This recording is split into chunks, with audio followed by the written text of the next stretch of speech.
Hello, it's Tuesday, August 29th, and you're listening to Wing Radio. I'm Lisa Guilliani, and I've given Victor Thorne the day off. Today, I am so thrilled to have a very special person. I had to get a really hard, heavy hitter today for this show. We are going to be talking about evil, the study and science of evil. The book that I want to introduce you to officially is Political Ponerology by Arthur M. Lovachevsky. I hope I didn't slaughter that name. And my special guest is Laura Knight-Jadczyk. And she has a website, one website, actually she has four. But one of them is signsofthetimes.org. And I would like to welcome Laura. And first, let me just tell you a little bit about Laura. Laura has spent 30 years studying psychology, history, culture, religion, myth, and the paranormal. She worked for several years in hypnotherapy, and she has a deep working knowledge of how the human mind and brain operate. She's an historian. She's an author of several books. The first, Amazing Grace, which is an autobiography. The second, called 9/11, The Ultimate Truth, which is an unveiling of the real reasons behind 9/11. The third, The High Strangeness of Dimensions, Densities, and the Process of Alien Abduction, which gets into the differences between alien abductions and mind control and how to distinguish between the two. The fourth is called a 4-volume series called The Wave. And then this massive volume, I believe it's 867 pages, right, Laura? The Secret History of the World and How to Get Out Alive. Yeah.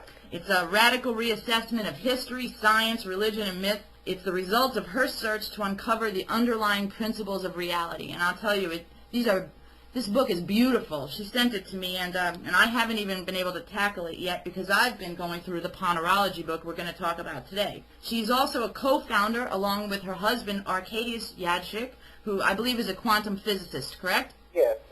He's a mathematical, theoretical physicist. Yeah, and, normal people, everyday people call him a genius. But anyway, they have 4 websites, Cassiopeia.org, Quantum Future Physics, Signs of the Times, and QFG Publishing. And you can, I guess, find links to those on the Signs of the Times website, which we have linked to on WingTV. Laura and Ark have also founded Quantum Future Group, Inc., which is a nonprofit in California which supports alternative and scientific research. They sit on the boards of several successful companies around the world, which are based on the principles of networking, which they espouse in their work. And I'll tell you, I'm so glad I met this woman because we all think that we are aware and awake and enlightened in these political conspiracy circles and in the 9/11 truth movement and in the patriot community. And until you read this book, Political Ponerology, and talk to the people who have studied this, you realize that you don't know anything. So I'd like to welcome Laura Knight-Jadczyk to WingTV. Hi, Laura. Thanks, Lisa. Gee, that's a hard act to follow. I don't know what to say. Oh, I've never seen an instance where you don't know what to say. I fall into that trap much more. Now, Laura, we talk a lot about, people are always asking, what can we do? And saying that we need to strike the root of what's going on in the world politically and within, the whole 9/11 truth effort and in the patriot community, what's going on in America. Are we striking the root, or are we more or less hacking at the leaves? Because your husband, Ark, came up with a really good thing, or way to describe this, that we need to go after the element that birthed the problem. And the element that birthed the problem is the problem's evil. And we don't really hear anybody talking about evil or studying it or addressing it in any way. And also, psychopaths, right? That's by design, of course, because at the root of evil, and evil is something that I have studied for probably the last 30 years, because, my initial question was, why do bad things happen to good people? If God is a good God, why is the world the way it is? The usual existential questions that many seekers of answers ask, and most of them get diverted right away by the system itself, which posits at the earliest layers of inquiry that if you ask questions about these things, that you will become become part of it, that if you look at it too long, it'll look back at you and take over you. But, you know, if you just think in more mundane terms, one of the first rules of warfare, and it is a war, is know your enemy. How can you know what you're fighting against if you don't know every detail about it and how to combat it? So, you know, right away they have put a fence around the study of this by saying, if you think about it, if you ask about it, if you concentrate on it even, you know, then it'll become real. And that is absolutely not the case, because, you know, for all the years that those ideas have been promoted, that not to think or talk or inquire about evil, it has done nothing but grow and grow and grow. And there's, you know, there's of course the old saying that the only thing necessary for the triumph of evil is for good men to do nothing, right, which was attributed to Edmund Burke, an Irishman who was a member of the British Parliament. But the point is that what he was saying was absolutely true, and you can do nothing about it if you don't understand it, if you don't know what it is. And most people think it's, you know, they ascribe it to some esoteric thing that you can think away. And Andrew Lobachevsky has made it quite clear that evil, as we experience it and understand it in our world, is not necessarily some esoteric or ephemeral force of you know, something like demons or witches, etc. That it actually erupts into our reality from very prosaic and causes that can be understood if it is approached in the proper way, you know, the way of a naturalist who is seeking to study something that is a natural part of our reality. That evil erupts into our world from psychological deviance. And psychological deviance can be both acquired and it can also be inherited. There can be genetic psychological deviance. And they're called psychopaths in our society. Right. Now, we know mostly we see pictured on TV and in film and whatnot the violent psychopaths. People, as you used an example, Hannibal Lecter from Silence of the Lambs. Those are the ones portrayed in film that the public gets to see. But there is a larger group of psychopaths, the non-violent psychopaths. That's my understanding, right? Am I right? That's exactly correct, and that's another one of the fences that has been put around the study, the confusion of the issue, and it's been done deliberately. The idea of psychopathy as being the barely restrained maniac, and who's not really barely restrained because he comes unleashed every once in a while. You know, Hannibal Lecter, and then there are things like Psycho, you know, the guy with the shower scene, and various other things. But these types, what are called the criminal types, are really failures. They are psychopathic failures because they fail because they have broken their cover. They have they've been busted, right? They have been captured. They have been submitted to study. And this is another problem because most of the earlier studies of psychopathy were, in fact, those who had been failures. They were captured. They broke the law. They did something so violent, so reprehensible that they were apprehended. So the non-violent were about the violent type. Uh-huh. Then Hervey Cleckley came along and wrote his seminal work, The Mask of Sanity, which is out of print, by the way, and we contacted the company about getting a new publication or a new edition, and it is pretty well established that there is no intention ever to republish this work. So what copies are available are pretty much all there is. Wow. So, but anyhow, his study dealt with another layer of psychopaths, which was mostly subcriminal. They just committed petty crimes or whatever. But for the most part, they were just put in hospitals by their families or their friends, or under circumstances that were quite different from someone who had committed a violent crime. So he had a whole other level of psychopaths to examine, study, and work with. So he wrote his book with extremely detailed case histories that were taken not just in the psychopaths, because of course you can't take a case history from a psychopath, because one of the chief characteristics of a psychopath is the fact that they lie. Right. So he took these case histories, he would get their version of everything, then he would interview all their family members, everyone who had ever known them, their victims, et cetera, and come up with a more complete picture of who and what this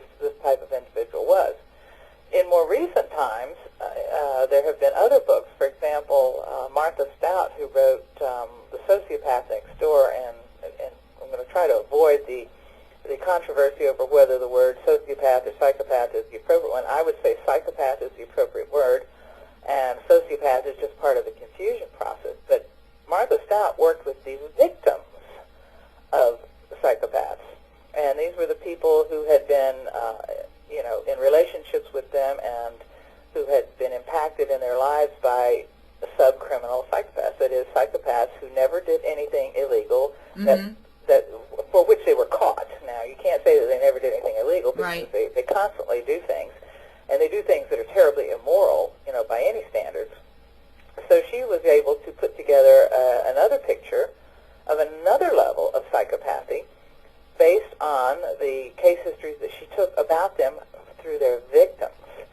And it wasn't just, one person saying, well, he did this, he did that. It was a more comprehensive process than that, because, she did follow up on these things and collect actual information.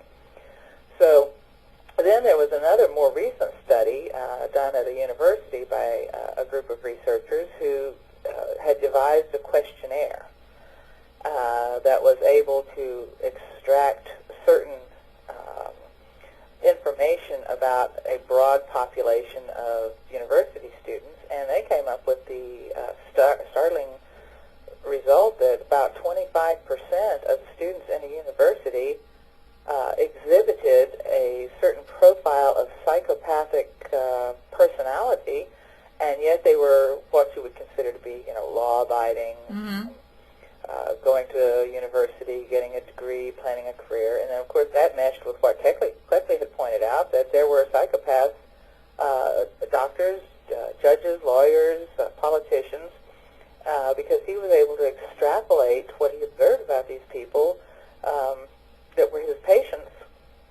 to a wider population of human beings, and to notice that their behaviors matched.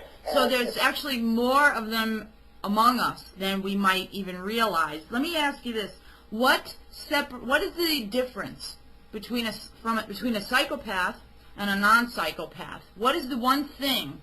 Well, there's probably a lot of things, but the major thing that differentiates a psychopath from a non-psychopath? Oh, that's pretty easy. It's conscience. They don't have one, right? A psychopath simply doesn't have one. And this is one of the most difficult things for a normal human being who has a conscience to comprehend. A psychopath doesn't have one. Now, whether this lack of conscience is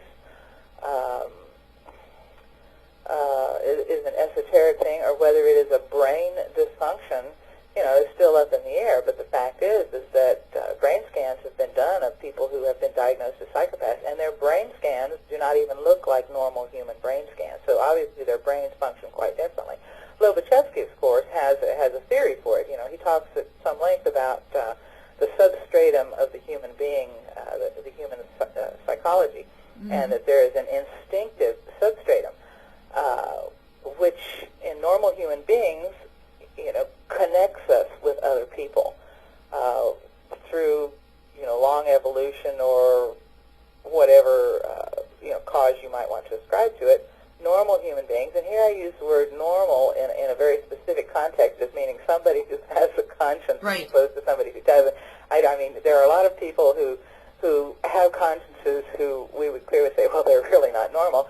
That's generally due to, some acquired deficiencies, or they've been psychologically abused or whatever. So, let's be specific about this term normal. It means somebody who has the ability to empathize with another human being, right, opposed to someone who does not. I noticed in my reading that the psychopathic person, they don't feel the emotions the way we do. They can simulate the language of emotion so that they can connect with other people. It's like, who was it? I don't know who said it. Maybe Ark said it, your husband, or maybe it was Lobachevsky.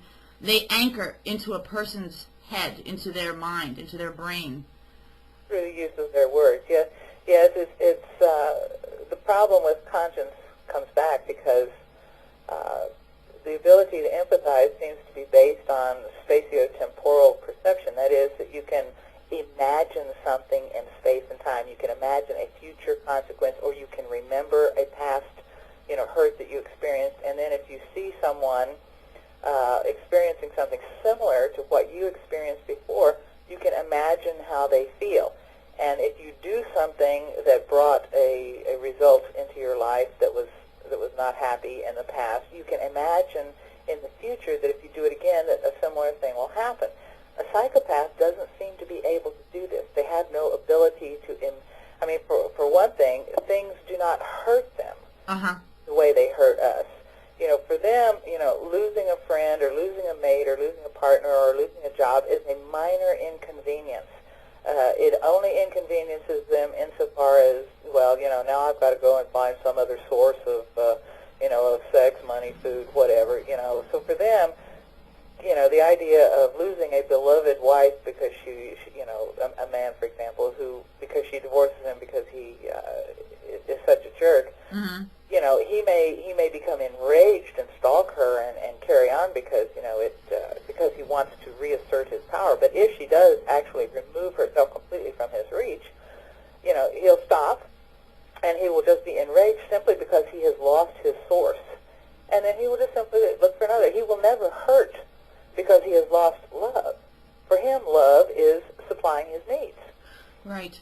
So that's the problem. They don't seem to have this ability to abstractly understand, pain and suffering and hurt, either their own or anyone else's, because they don't experience it to begin with, and they can't imagine it in the past or present or future. There's no ability to connect whatsoever. This Political Ponerology book had a very difficult path to emergence into the public arena, and it hasn't even really been brought out into the wider public arena yet.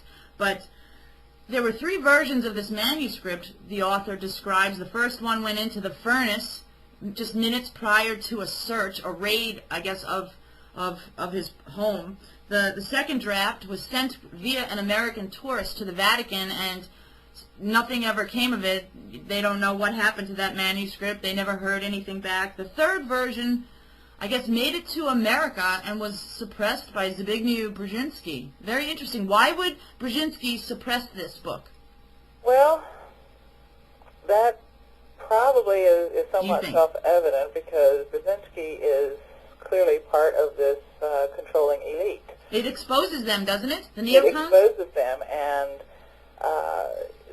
the book itself would be a handbook, a guide, a manual for other people, particularly even psychologists, to begin to get an inkling of exactly what they're up against in terms of dealing with the power elite. You got to understand that the psychopath is a very efficient machine. I mean, just imagine not having a conscience. So what you're saying is that they are a different type of human being. Yeah, exactly. And Lobachevsky, and even Malloy, who is another clinical psychologist who has written extensively on psychopathy, discusses the fact that that there is something even what he actually refers to it as a reptilian nature, that and that the effect of the psychopath on normal human beings is similar to the effect of a snake on say, a mouse or a bird, that they become frozen, that there is something, maybe it has something to do with a scent. Maybe they give off an odor that reaches inside the normal human being that paralyzes their thinking processes, because, there's very little that can explain how a psychopath can affect the normal human being the way they do. The most typical example that I think of when I think of this power that the psychopath has over human beings is this scene in Silence of the Lambs where they talk about how Hannibal Lecter convinced his cellmate to swallow his own tongue and thereby commit suicide. Through their words, they can convince people to do just about anything. They have, and it's not just the words. There is something else, something that is hard to reach, hard to get to. And Malloy refers to it specifically as an almost reptilian quality that is quite frightening. I got a lot out of this book. This is a book that you have to read in total quiet and really concentrate. And you have to read it more than once to really internalize. And I'm still internalizing what's going on in this book. But he says in this book, this is my understanding, evil is contagious, that it infects like an epidemic. It spreads like an epidemic to the people around it. So it can affect one other person or a small group or an entire population. And I was reading something else by this Francois de Bernard in The New Nero. I guess it was published in Haaretz, March of 2003. And he said this: the U.S. has become a pathocracy, a regime neurotic in essence, the leaders of which are quite simply psychopaths. And I was thinking about all of this, you know, how we're trying to expose 9/11 truth. And we wonder, with all of this information that's been coming out in the mainstream, at the lack of outrage among the population that watches this, the mainstream everyday Joe Q citizen. And I was thinking, if we are raised in a culture, in a society that's been designed by psychopaths, we're more desensitized to evil, and we're actually being conditioned to embrace it, aren't we? Well, sure, and look at the source of that. You know, and do we recognize it then? A subject I don't want to go into too deeply here, but the source of that is the so-called Judeo-Christian ethic, where you have a God of the Old Testament who, on the one hand, says love all your neighbors, and then turns right around and reverses that decree and says, you know, destroy everybody and leave nothing breathing. So, you know, how can you have a normal human culture where people care for each other and connect with each other when you have such a schizophrenic view of the world? It's impossible. Well, let me ask you this, Laura. If we are raised in this conditioned culture that's been designed by psychopaths, then how far away from having a conscience is the population at large? Well, I would say that their conscience has been perverted. You know, there are things called conversive thinking, paramoralisms, and so on. You know, there's some extreme examples of what is paramoralistic behavior. Everybody knows that some things are moral and immoral. I mean, you know, okay, let's take that as a given. And, for example, the abuse of children is considered by nearly all cultures to be immoral. Mm-hmm. And from time immemorial, you know, sex with children, you know, very small children, has been considered to be immoral. And yet, there are groups of people who can paramoralistically convince other groups of people that abusing a child is a good thing. For example, some cults that may talk about demon possession. Okay, so the child is behaving a certain way. Maybe the child has a psychological disorder. Maybe the child has a physical disorder. But the child acts in a certain way, maybe even is disobedient. And so the child is demon-possessed, and they beat the child to death, and they justify this as being a moral action, and that is basically a paramoralism, where you justify any ad hoc thing you want to do by giving it a moralistic explanation. And this is so typical of our society. You know, either you're with us or against us. Right. is a paramoralism. If you're against us, then you know you are with the terrorists, and that is so absurd a paramoralism that it hardly needs to be described. But there it is, and people believe in it because they understand. You know, that things are moral or they're immoral, and a good psychopath can convince them that anything is moral. And there's even a more recent example. There was an article in the paper the other day that there are these groups that are now saying, they're now trying to convince society that sex with children is okay. Yeah. That it's good for them, that they like it. The mainstream media conditions people to sort of accept evil as a regular everyday thing. It's normal, that it's normal. And we see examples of this, too, in the alternative media, where people have actually told me we should embrace the bad guys along with the good guys, because all that really matters is that we unite to fight the New World Order. And my argument was, how can we fight the evil if we embrace the evil? Don't we become the evil if we embrace the evil?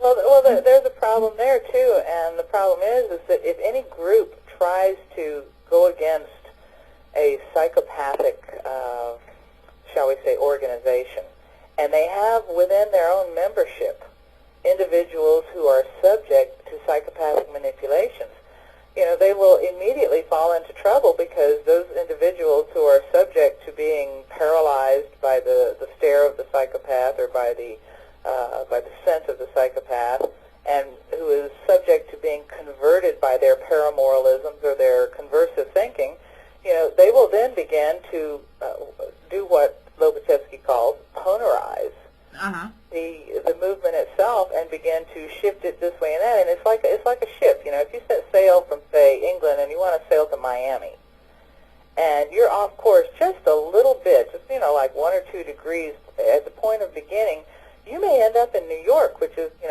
very far from your destination. And the same thing happens with any kind of group. If there are people inside who are subject to these paramoralistic insinuations and conversive thinking, they can take that group and they can take it completely off course and almost unnoticeably. Yeah, let's get into that conversive thinking. Now, we talk a lot on our show about hypocrisy and the hypocrites in the 9/11 truth movement, and we've written a lot of exposés that point out people's hypocrisy, the so-called leaders of this truth movement. And it's interesting to also add to this that psychopaths tend to gravitate toward positions of power. They like to be the leaders and the spokesmen and the people who shape public perception and opinion. But this conversive thinking, we see evidence of this in certain spokespeople in the 9/11 movement too, don't we?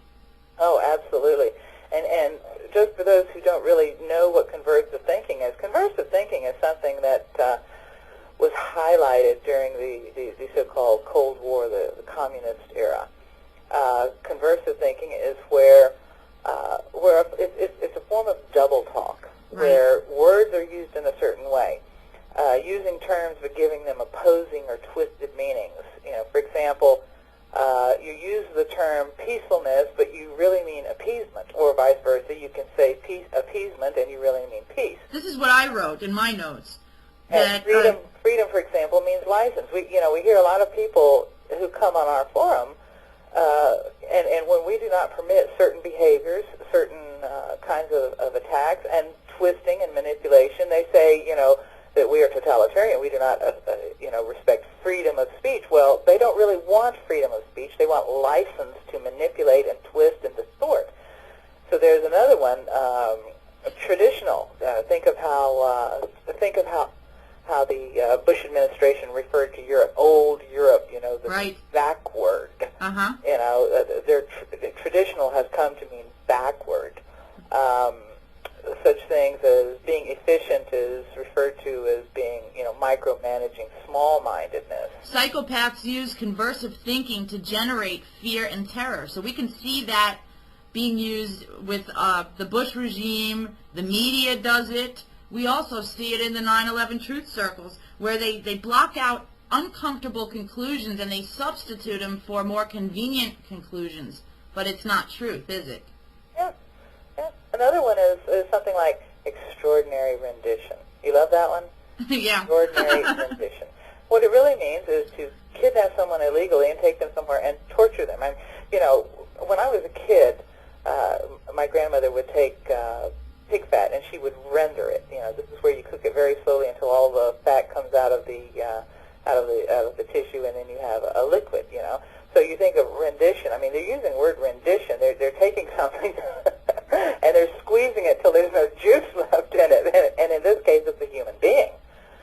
So, this kind of use of words is very sick. It's very sick, and it is very compelling because, the ordinary person who has not been well educated, and let's face it, in the United States, most people have not been well educated. The majority of people who graduate from high school in the U.S. are not even literate. So if you take somebody who has been deliberately dumbed down, and then you start playing with words in this way and saying, "Oh, it doesn't mean that; it means this," Yeah. they're easy prey for that kind of manipulation. So an uneducated society, which has been deliberately made so, is ripe for the plucking by a gang of psychopaths. It should be noted, too, that psychopaths can be very charming. They can be the guy next door. They don't necessarily look evil. They don't necessarily act evil overtly. They can be your neighbor. They can be a doctor. They can be a teacher. They can be a member of the clergy. They can be your friend around the corner. It's really hard to detect them unless you start informing yourself of the study of evil. And this all ties into the whole 9/11 truth and patriot community and the alternative media. An example of a person in our 9/11 truth movement, the so-called movement, who uses paramoralisms and conversive thinking is Eric Hufschmidt. Oh, yeah. Hufschmidt is a real... piece of work, isn't he? Is a real piece of work. Yes, indeed. And, for example, well, just one thing to keep in mind always is that psychopaths and schizoidal psychopaths, there are several types, in fact, and you would learn about all of this if you read Lobachevsky's book. They tend to accuse other people continuously, loudly, and rancorously of the very things they do themselves. Exactly. I mean, that's almost like a 100% rule. You can guarantee it every time. Right. Well, and you pointed out that the cyber stalkers that have been harassing me did that also. The very things they accuse me of are the very things that they do. They accused me of being filthy and disgusting, but that's exactly what they are and what they do. Yeah, they always accuse their victims of being, exactly what they are and what they do themselves. People seem to, they have to be very clear about one thing, and I'm glad that this was pointed out in my reading. The link between conceiving ethnic genocide, which is a major, major crime, okay, and lying to one's boss about a coworker. There's a common link there, and the common link is a lack of conscience. Mm-hmm. So a lack of conscience can cause a person to do something that maybe a lot of people would think is a small, minor thing, but also can create this bigger, wider, darker evil. Yeah, and I think the American people, it's not that individually they have no conscience, it's that their conscience has been so twisted and distorted. Corrupted. By conversive thinking, by paramoralism. For example, people who beat the child to death because they believe it's demon-possessed, they are acting based on their conscience, but their conscience has been completely twisted and distorted. So, and most people, when they belong to any group, and even a larger group such as a society, they tend to look around. The Kitty Genovese case is a good example.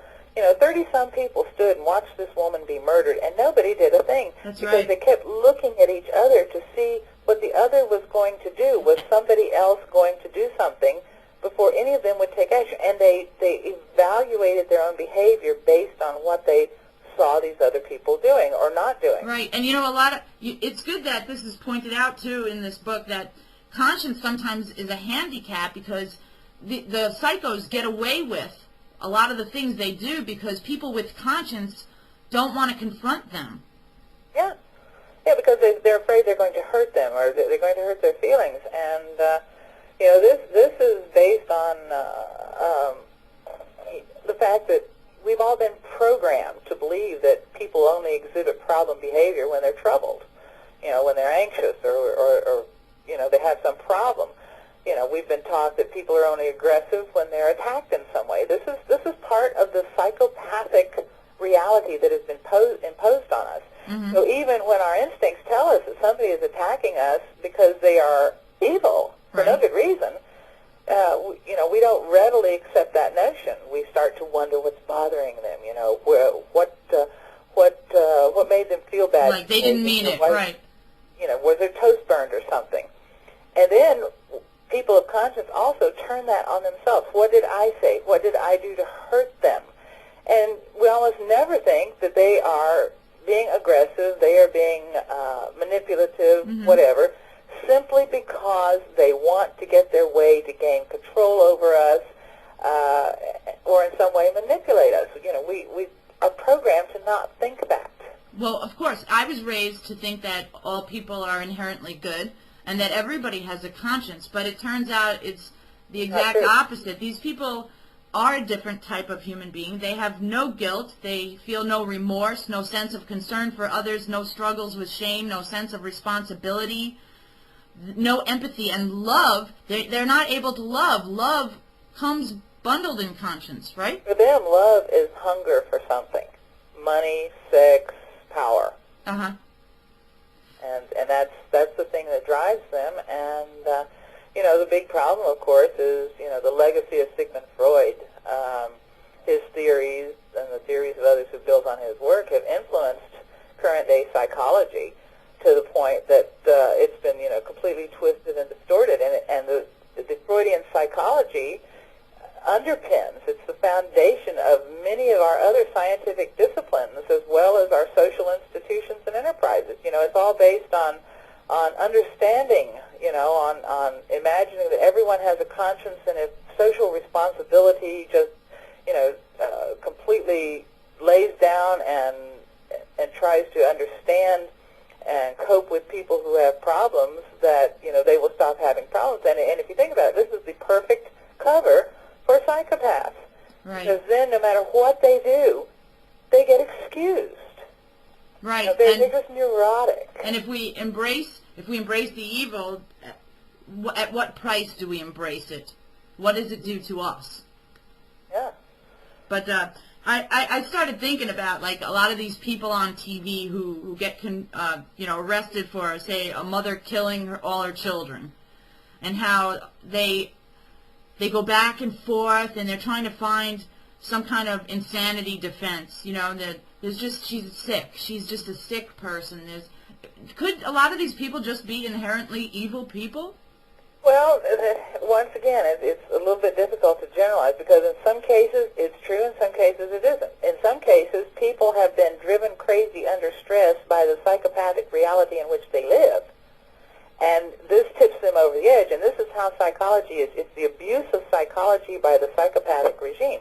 And in another case, you know, for example, there was the movie Small Sacrifices about the woman who killed her children just to get a boyfriend, you know. Mm-hmm. So, I mean, this woman is a psychopath. But on the other hand, a woman who, you know, who suffers from postpartum depression and has a really horrible situation, there are cases. You have to examine each case individually, because a woman can be driven over the edge, just as a person can be engulfed in a cult and think that beating their children to death to get rid of the demon is saving the child's soul.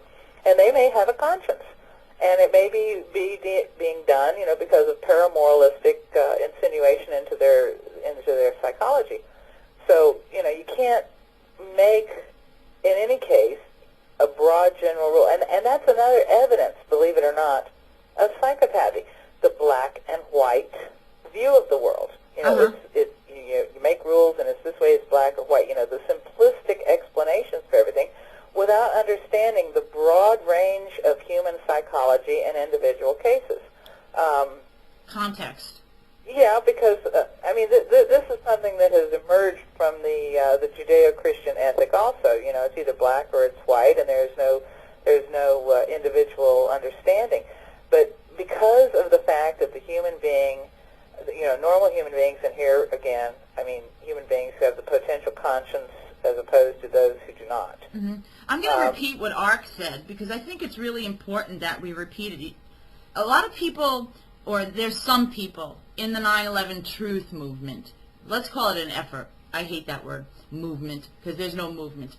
There are some people that are saying that if we just get rid of this one group of people who appear to be psychopaths, that we're going to solve the problems that are currently going on in Israel, Lebanon, and America, and throughout the world, and there we have it. That's the solution. But your husband, Ark, made a really good point, that if we just get rid of that group, the psychopaths will just reform and recreate into another group, because psychopaths gravitate toward one another, and they also do this in the 9/11 truth effort, too, don't they? Well, sure.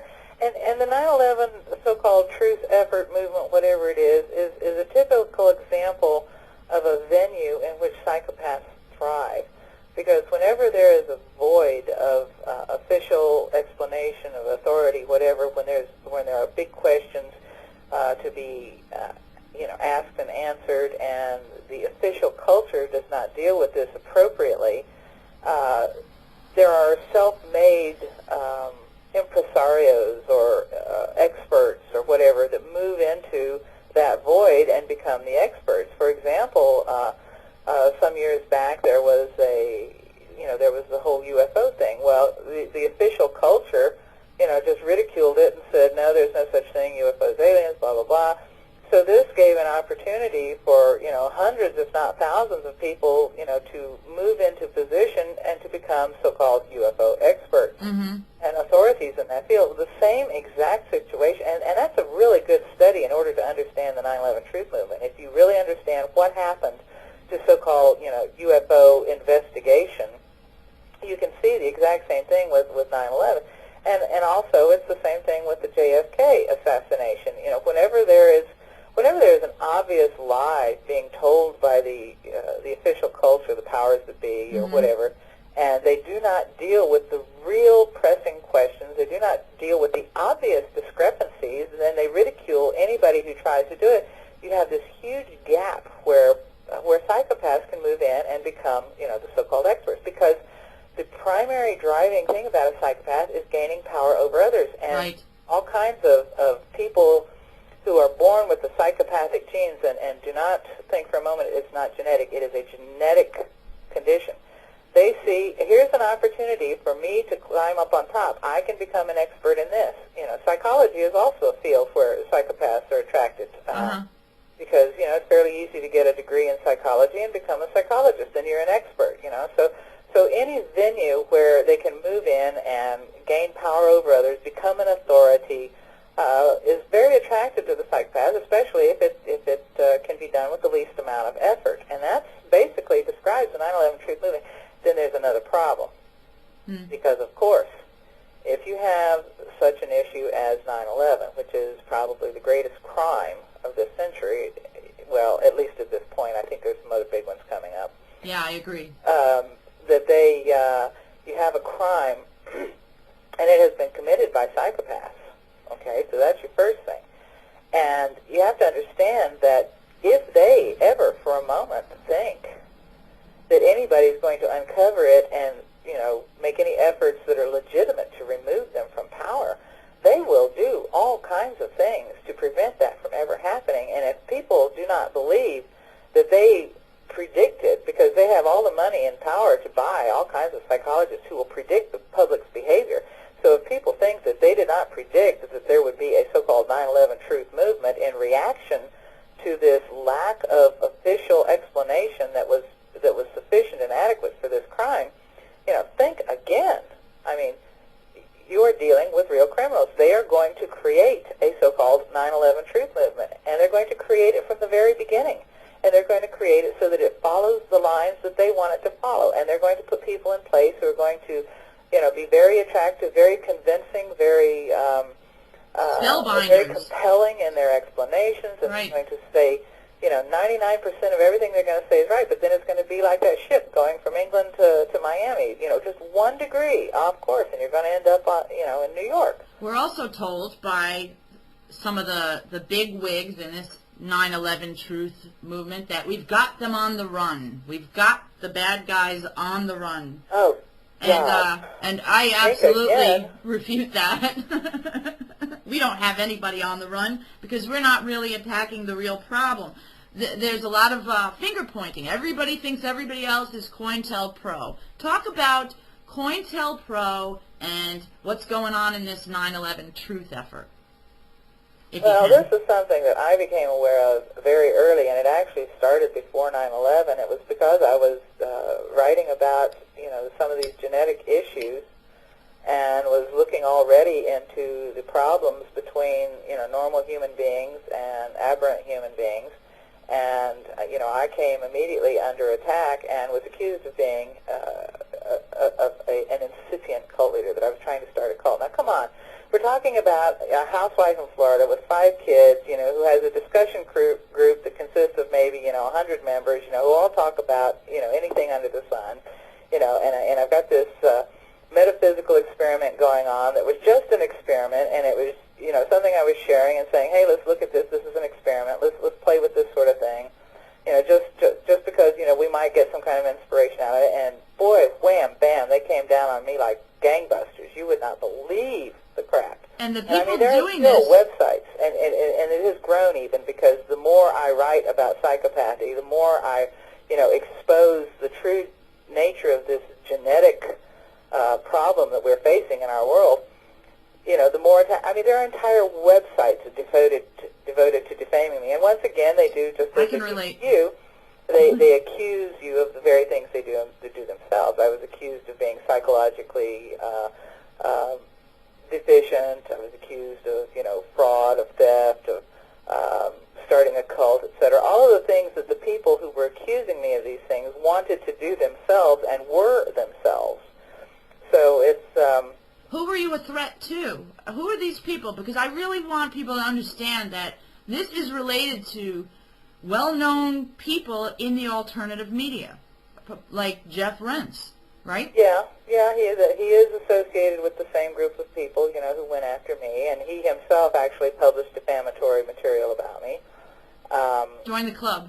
I think that the big threat, and it has always been the big threat, is the direction I'm taking, which is to understand the nature of evil. They absolutely do not want anybody to study and understand the nature of evil. This is absolutely forbidden, because if you come up with any real answers, such as we have, you must be destroyed. You must be defamed. Because and defamation, of course, is the main way of destroying someone. They don't want to make a martyr out of me.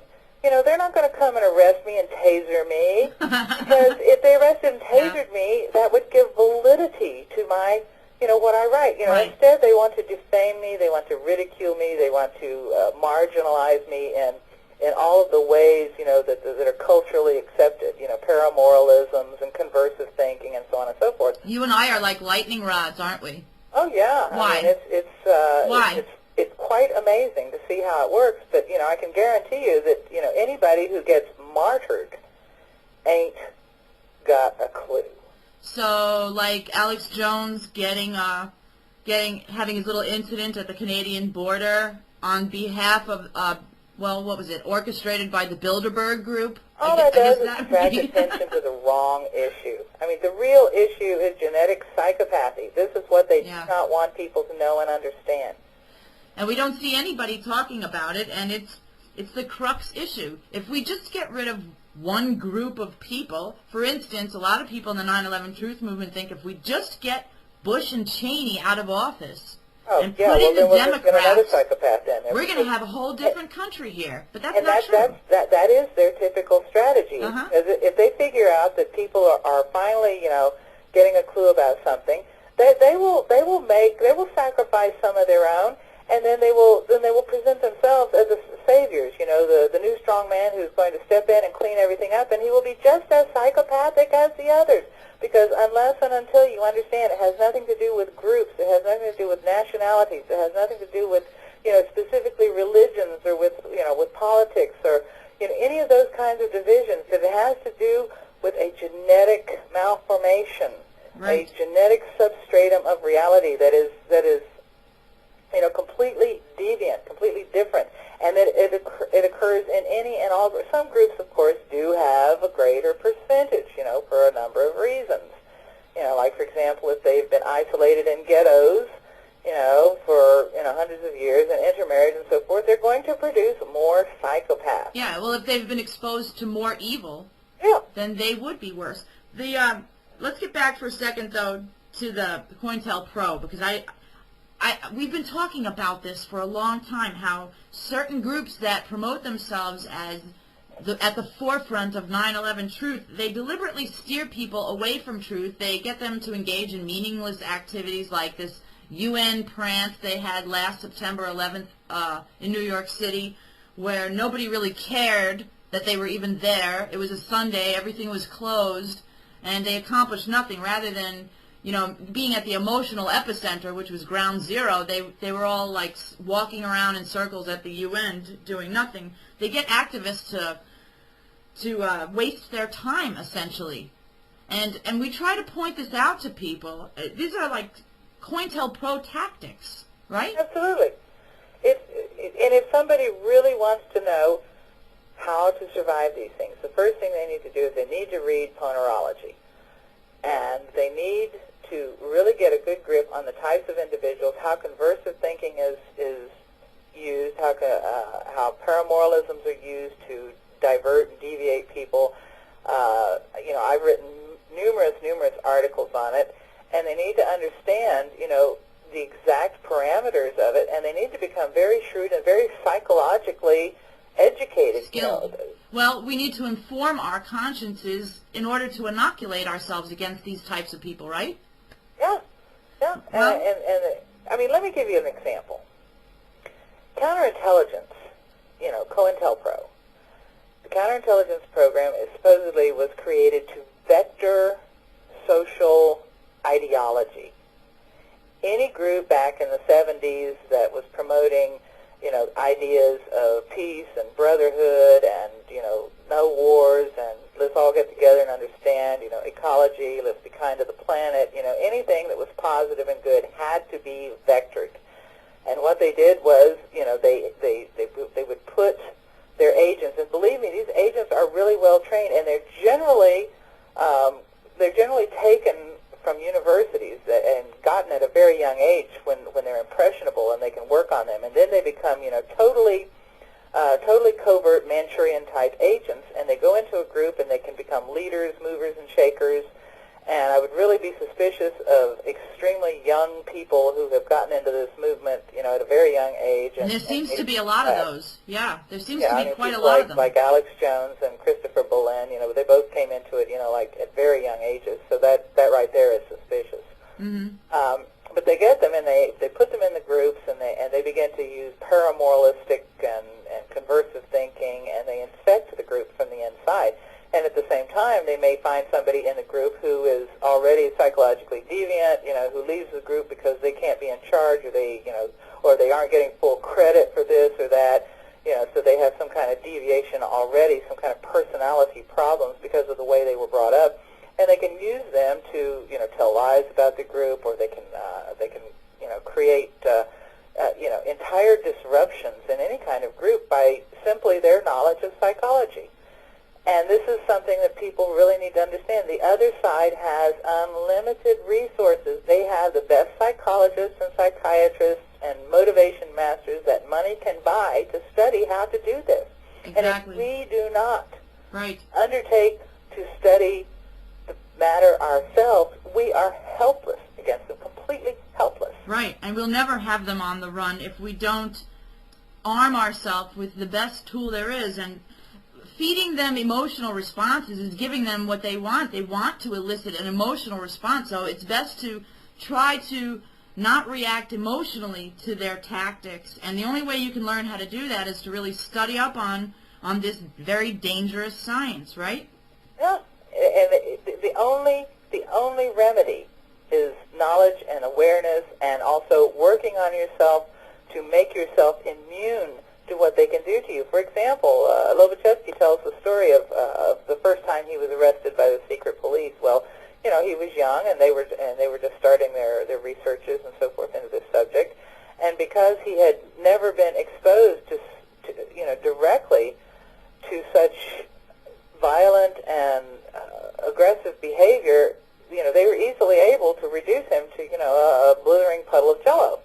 Well, you know, after many more experiences of exposing himself to the shocking behavior, to the shocking realizations of what kind of human beings, you know, he was actually dealing with, you know, 15 years or more later, he was arrested again, and he was able to stand there and look them coolly in the eye and say, you know, basically, you know, hey, you've got a serious problem. And they were so taken aback by their inability to frighten him, that they actually let him go.